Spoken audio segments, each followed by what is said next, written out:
জি, যে যেখান থেকে দেখছেন আশা করি ভালো আছেন। আমি যে বিষয়টা বলতে যাচ্ছি সেটা হচ্ছে, আমরা দূর থেকে অনেক কিছু দেখি, ও ভালো আছে, ও শান্তিতে আছে, ও খুব ভালো আছে। অ্যাকচুয়ালি আসল আসলে বা রিয়েলে 100% কেউ সুস্থ নেই। সারা পৃথিবীতে 99.9% মানুষ অসুস্থ।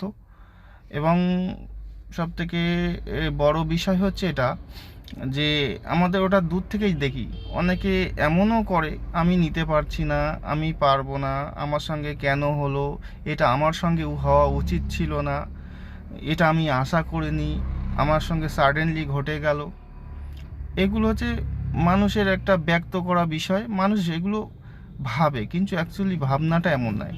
আপনি একটা প্রবলেম সলভ করবেন, আর একটা প্রবলেম শুরু হয়ে যাবে। আপনি আর একটা জিনিস চেষ্টা করবেন, আর একটা এসে আপনার ঘাড়ে এসে চাপবে। অতএব আপনি যতদিন জীবিত থাকবেন, নতুন নতুন প্রবলেম আসবে, নতুন নতুন আপনি সলভ করবেন, আবার নতুন নতুন প্রবলেম আসবে।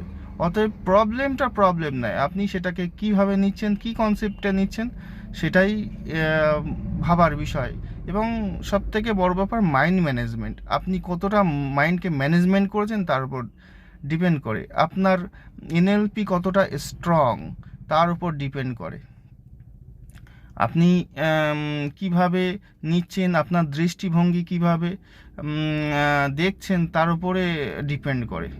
অতএব আপনারা যদি মনে করেন যে মোটামুটি 100% না হলেও মোটামুটি ভালো থাকবেন, তার জন্যে আপনাকে মাইন্ডকে ম্যানেজমেন্ট করুন, মাইন্ডকে প্রস্তুত রাখুন, মাইন্ডকে বলুন যে আমি নিশ্চয়ই ভালো থাকবো।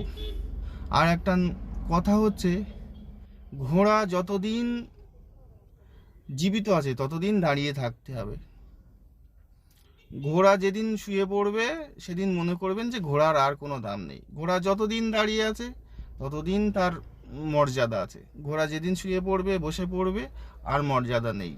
আপনারা সবাই জানেন ঘোড়া দাঁড়িয়েও ঘুমায়। অতএব আপনি নিজেকে ঘোড়ার মতন ভাবুন।